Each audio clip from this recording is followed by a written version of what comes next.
اعوذ باللہ من الشیطان الرجیم بسم اللہ الرحمن الرحیم الحمد للہ رب العالمین الصلاۃ والسلام علی اشرف الخلق محمد وآلہ الطیبین الطاہرین اللهم صل على محمد وآل محمد وعجل فرجہم۔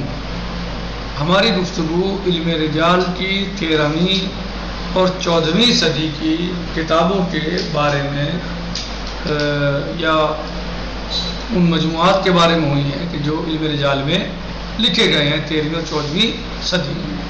اس میں ہماری گفتگو چل رہی ہے، ان کا انداز بتایا کہ بعض کتابوں کا انداز قدیمانہ، تو دوسری کتابوں کا انداز قدر جدید ہے، یہ سب باتیں بیان ہوئی، اور اس میں بتایا تھا کہ ان تمام علمی مجاہدات کی مختصر تفصیل نقل کی جا رہی ہے تاکہ ہر ایک کی محنت کا اندازہ لگایا جا سکے اور اس کی قدر و قیمت کا تعین کیا جا سکے۔ اس میں اب سب سے پہلے کتاب جو بتائی گئی تھی وہ بہجۃ الاعمال فی شرح زبدۃ المقال، یہ علامہ الحاج شیخ علی بن عبداللہ بن محمد بن محب اللہ بن محمد جعفر العلیاری التبریزی کی تصنیف ہے، کہ جن کی ولادت 1236 ہجری میں ہوئی تھی اور وفات 1327 میں ہوئی تھی۔ اس کتاب کی 5 جلدیں ہیں جو طرز قدیم کے بڑے سائز پر ہیں اور دور حاضر کی کم سے کم 10 جلدوں کے برابر ہیں وغیرہ۔ دوسری کتاب تھی تنقیح المقال، یہ علامہ شیخ عبداللہ مامقانی رضوان اللہ تعالیٰ علیہ کی کتاب تھی جو 1351 ہجری کی تالیف ہے، کہ جو 1351 ہجری میں جنہوں نے وفات پائی، یہ ان کی تالیف ہے۔ کیا تنقیح المقال، جو اس علم کی سب سے مفصل کتاب ہے اور 3 بڑی بڑی جلدوں میں شائع کی گئی ہے۔ اس کتاب میں علم رجال کی تمام قدیم اور جدید کتابوں کو جمع کر دیا گیا ہے۔ بہرحال علامہ مامقانی نے یہ سارا کام تقریباً 3 سال کے عرصے میں انجام دیا ہے، جو ایک کرامت کی حیثیت رکھتا ہے، ورنہ اتنے مختصر سے عرصے میں اتنا بڑا کام انجام دینا تقریباً ناممکن ہے۔ اس کتاب پر اعتراض کیا ہوا تھا؟ صرف اعتراض ہوا تھا کہ اس میں مجہول اور محمل کو مخلوط کر دیا گیا ہے، یہ اعتراض اس کتاب پر ہوا تھا، اور کہ اس میں مجہول اور محمل دونوں کو خلط ملط کر دیا گیا ہے۔ بہرحال لیکن موقع ترانی نے اس کا جواب دیا تھا، جو ہم نے کل پڑھا تھا۔ وہ کیا تھا کہ صاحب تنقیح المقال موقع کے داماد کے اس بیان سے بے خبر نہیں تھے، انہوں نے خود اپنے کتاب کے جزء اول کے صفحہ 447 کے اواخر میں اس نقطے کی طرف اشارہ کیا ہے کہ اگر کسی شخص کو تمام کتابوں کے مطالعے کے بعد بھی کسی کے حالات نہ مل سکیں تو بھی اسے مجہول قرار دینے کا حق نہیں ہے، کہ علم انتہائی وسیع و عریض ہے اور اس کے مدارک بے پناہ ہیں، لہذا ہو سکتا ہے کہ راوی کے حالات اس مصنف کی نظر میں نہ ہوں اور کسی دوسرے مقام پر پائے جاتے ہوں، جہاں تک اس کی نظر نہ پہنچی ہو۔ صحیح، تو یہ سب باتیں ہم نے کل بیان کی تھیں اور ان سب کے بارے میں باقاعدہ بتایا تھا کہ صاحب کتاب نے جو مجہول کا استعمال کیا ہے اس کا علم رجال کی اصطلاح سے تعلق نہیں ہے، بلکہ وہ لغوی اعتبار سے استعمال کیا ہے،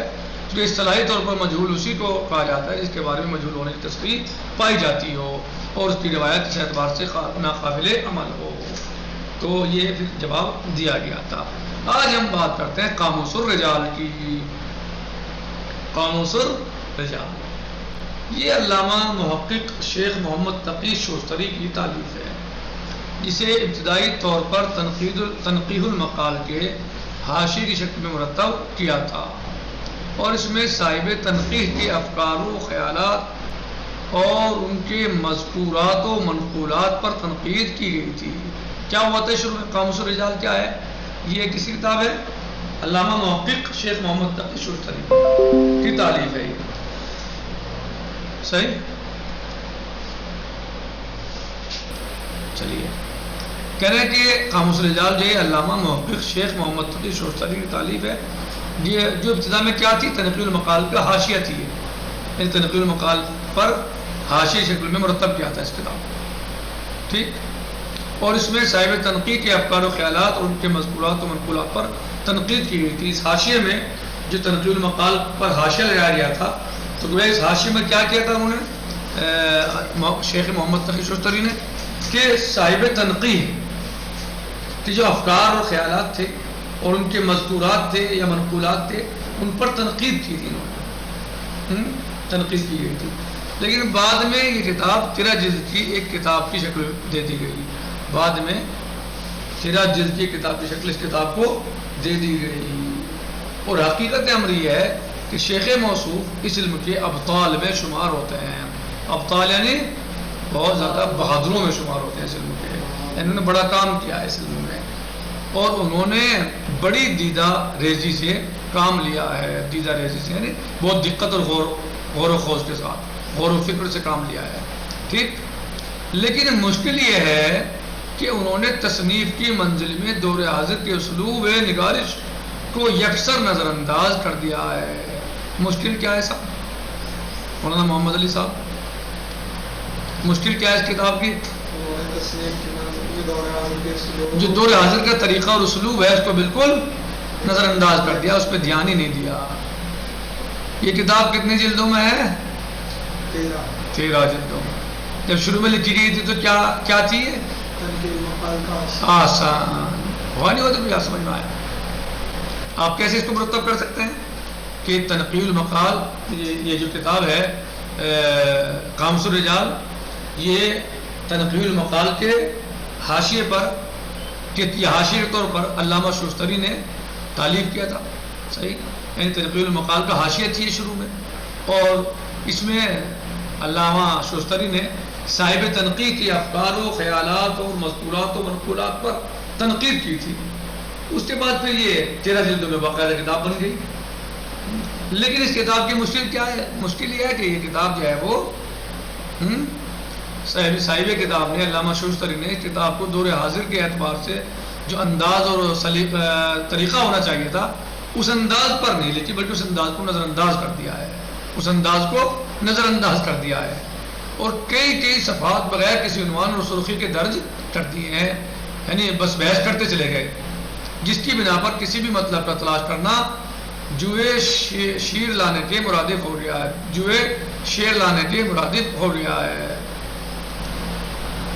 کہہ رہے ہیں کہ اس کے بعد موصوف نے کتابوں کے حوالوں میں صرف رموز کا استعمال کیا ہے، جو حوالے دیے ہیں کتابوں کے ان میں رموز یعنی کوڈ ورڈ، جس کی بنا پر کتاب سے استفادہ عام انسانوں کے لیے دشوار یا ناممکن ہو گیا ہے۔ اگر کوئی عام انسان، کم پڑھا لکھا انسان چاہے کہ علم رجال میں قاموس الرجال سے استفادہ کرے تو ناممکن ہے، دشوار ہے، اس کے لیے دشوار ہے بہت زیادہ۔ کیوں؟ کوٹ ورڈ میں انہوں نے کام کیا مثلا۔ کہہ رہے ہیں کہ اور مزید ستم یہ ہے کہ بہت سے تاریخ اور حدیث کی کتابوں کے مضامین بغیر حوالے نقل کر دیے ہیں، جن کا پتہ لگانا بھی ایک کار نمایاں ہے، یعنی حدیث اور تاریخی کتابوں کے مضامین بغیر حوالے کے لکھ دیے ہیں، ٹھیک۔ لیکن ان تمام باتوں کے باوجود جہاں تک خود جناب شیخ کی شخصیت کا تعلق ہے وہ دور آخر کے ابطال علم اور رجال فکر میں ہیں، اور ایسے افراد تاریخ میں کم ہی پیدا ہوتے ہیں اور صدیوں کے بعد ہی پیدا ہوتے ہیں۔ ظاہر ہے ایسے افراد تاریخ میں پیدا ہونا بڑا مشکل ہوتا ہے، بڑے علمی کارنامے انجام دیے ہیں۔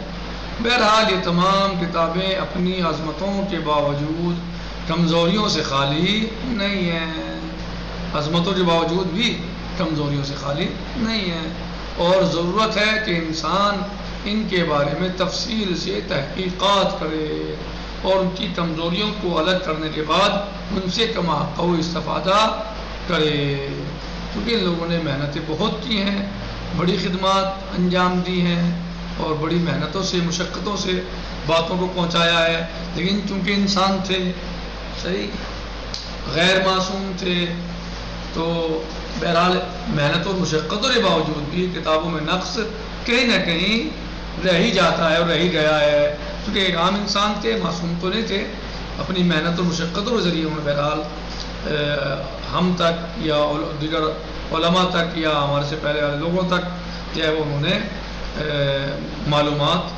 پہنچائی ہے اور اکٹھا اور جمع کی ہے۔ بہرحال پروردگار سے دعا ہے کہ پروردگارہ ہمیں توفیق دے کہ ہم ان کی محنتوں سے استفادہ کر سکیں، اور مزید ہمیں توفیق دے کہ ہم بھی زیادہ سے زیادہ خدمت مذہب اہل بیت علیہ السلام انجام دے سکیں، اور اچھے سے اچھے طریقے پر ہم اہل بیت علیہ السلام کے مذہب اور اہل بیت علیہ السلام کی افکار و حدیث اور روایات کو زیادہ سے زیادہ مومنین تک، لوگوں تک پہنچا سکیں۔ نکتفی علی ھذا المقدار، باقی صحیح جی انشاءاللہ والحمد للہ رب العالمین۔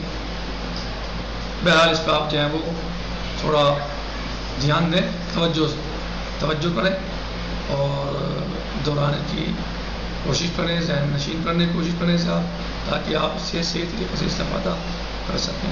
السلام علیکم ورحمۃ اللہ وبرکاتہ۔ فی امان اللہ، خدا حافظ۔